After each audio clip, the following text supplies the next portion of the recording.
Thanks, Greg. Thanks for being here. I need to read a poem to start before I say too much more.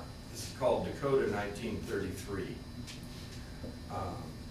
Used to be, you could go up, they built a couple of bridges across the Missouri lately in the last 10, 15 years, but it used to be you could go up and sit on the south bank or the north bank, and you could wait and there'd be a paddle wheeler that would come over and pick you up.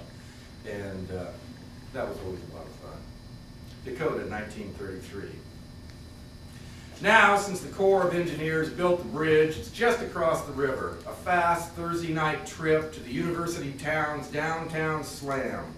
Perfect fit for four in a Cadillac, headed to hear poets of another state cuss the president by name and list the long litany of his sins. Back in the day, we crossed on the ferry, an afternoon's gig.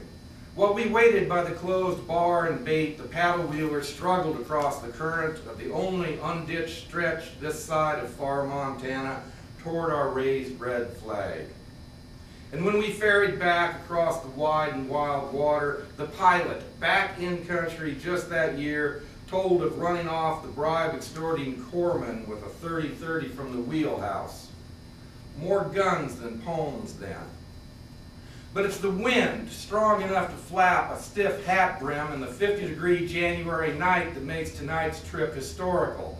The lead foot of climate change accelerating this winter through a coyote-killing cold November to April showers in a month. A pattern, I'm told, that apes a year at the heart of the dust.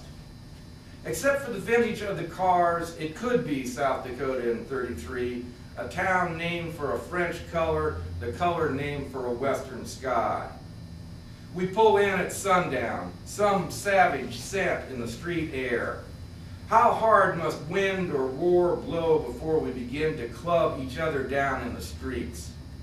Still, even after we ignite the last of the world's gas, this trip's only a long sunny winter day on a tall horse, the wind watching our backs, to cross the bridge late beneath stars and ride toward what lights the town has left to burn.